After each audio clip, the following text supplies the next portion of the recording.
今天这个视频啊，我是能劝一个是一个啊，到底该咋选呢？还是得兄弟自个儿啊拿定主意。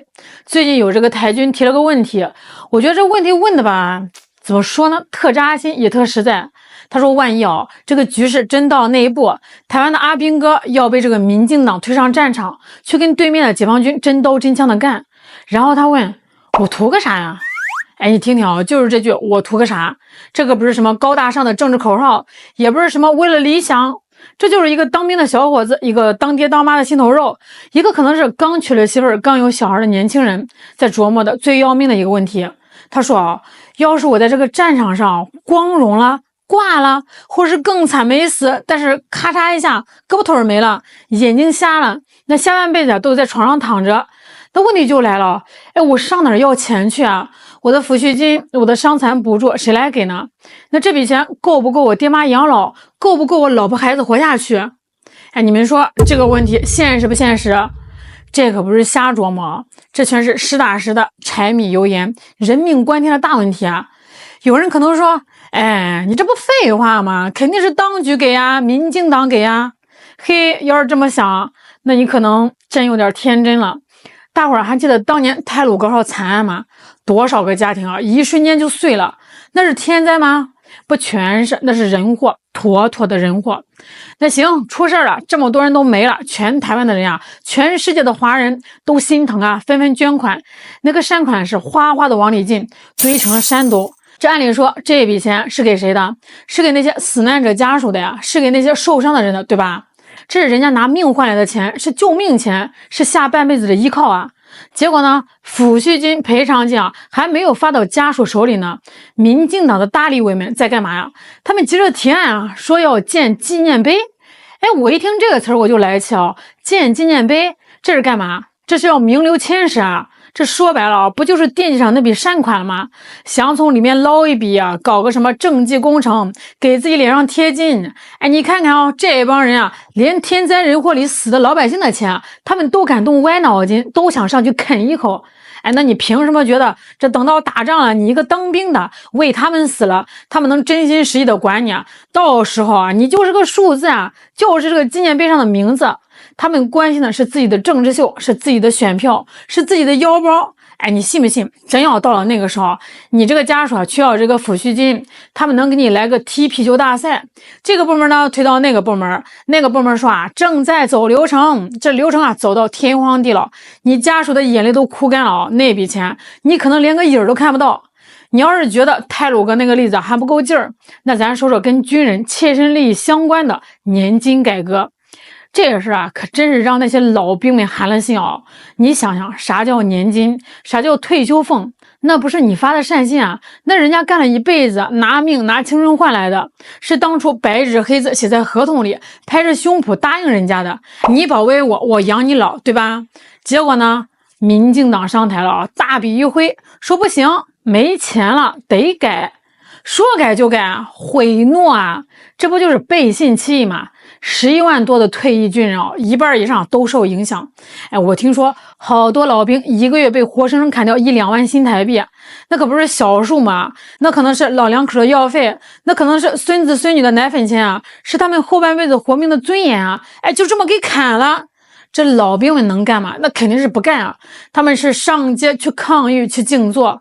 我看那个新闻啊，那些老人家都是70、80岁了，白发苍苍的，在这个街上喊，骂他们背信弃义，骂他们不是人啊！但是有用吗？屁用没有啊！民进党那帮人啊，这个眼皮子都不抬一下，根本就不管。哎，你看看，这还都是和平年代，这还都没打仗呢呀！他们就是这么对待那些曾经保家卫国的老前辈的，这就叫用人朝前，不用人朝后。那现在他们需要你了，需要你们这帮年轻力壮的阿兵哥去当炮灰了，他们就给你画大饼啊，说为了自由，为了民主，牺牲了，给你厚葬。哎，你信吗？你真信了，那你就是下一个被年金改革的老兵。不，你比他们可能还惨哦，他们好歹还有口气能上街骂骂，你呢？你可能连骂的机会都没有，成了一捧灰了。咱再往最坏想了一步啊，真打起来了，这个炮火连天的，导弹满天飞啊！哎，你觉得民进党那帮高官是会穿着迷彩服跟你一起在这个战壕里同甘共苦？可别做梦了，我给你打赌，他们跑得比谁都快，人家早就准备好了飞机票，不，人家可能都有专机，护照可能都不止一本啊。瑞士银行的账户啊，早就为他保保了。这枪一响啊，他们立马就卷铺盖。不对，人家连铺盖都不用卷，直接提着箱子，带着小老婆啊，跑美国去了，跑日本去了，跑欧洲去了。到时候他们在夏威夷的海滩上喝着红酒，发个推特，说我们虽远在海外，但是心系台湾。那你呢？你还在阵地上挨枪炮啊？等你真的被打残了，你想找人要抚恤金，你上哪儿找去啊？政府都没了，国防部的大楼啊，可能都成废墟了。哎，你那个部长可能正在加州打高尔夫呢，你去找谁？你打官司啊？跟谁打呢？这就是最现实的。树倒猢狲散，他们就是那猢狲，你就是那棵被砍倒的树。到时候啊，可能有个别人啊，这个脑子转得快，说民进党跑了没关系啊，打完了。这个大陆那边不就过来了吗？那解放军来了，我找解放军要啊！哎，我跟你说啊，有这种想法呢，纯粹就是，怎么说呢？脑子瓦特了。你得搞明白一个最基本的逻辑啊，那解放军是来干嘛的？是来维护国家统一的。解放军的抚恤金是发给谁的？是发给他们自己的烈士的，是发给那些为国家统一牺牲的英雄的。哎，你呢？你要是拿着枪啊，跟解放军对着干，那你站在什么立场上？你是敌人呀，你是阻碍统一的那个对立面啊，大哥。哎，你觉得这解放军会给自己的敌人发抚恤金和伤残补助吗？这不扯淡吗？全世界都没这个道理哦。非但拿不到钱，你还得掂量掂量，你这个阻碍统一的身份会给你自己、给你家里人啊带来多大的麻烦。那再说个实例啊，咱先不说打仗，就说现在在这个军营里，还记得那个台陆军上兵苏永胜的事吗？一个年轻的小伙子啊，在这个军中啊被这个长官凌虐，受不了了，最后跳楼了。那人死了，军方一开始怎么说呀？这是他个人问题啦，心理素质不行啦，死活不肯按因公死亡来抚恤。家属那个冤啊，来回打官司呀，但是求爷爷告奶奶的，折腾了好久啊，才多要了那么一点点钱。可是那又怎么样呢？凌虐他的那个长官呢，早跑了。赔偿款1毛钱都要不回来。哎，你看看，这还只是内部的欺凌啊！这军方都这么遮遮掩掩，这么不当回事儿。那要是真到了战场上，你沾上了阻碍统一的边儿，那性质可就彻底变了啊！到时候啊，不光是你自己倒霉，哎，你的爹妈、你的老婆孩子啊，可能在邻居亲戚面前啊都抬不起头来，人家会戳着脊梁骨说：“看哦，就是他家那小子不长眼，非要跟着民进党瞎搞。”现在好了吧？你说这后续的麻烦，你想过吗？那聊了这么半天，全是不行，全是麻烦，肯定有人要问了呀。你光说不练，可是我们这些现役的到底该咋办呀？总不能坐着等死吧？哎，还真琢磨了3条路啊，你姑且听听，当个参考。这第一条路呢，能跑赶紧跑，这是最直接也是最安全的一条路，赶紧退役啊，离开这个是非之地啊。有人说，哎呀，现在管得严，退役申请不给批啊。你这就不知道行情了呀！这2年台军里赔钱退伍的人啊是越来越多了。啥叫赔钱退伍啊？就是我宁愿自己掏钱，我也不干了。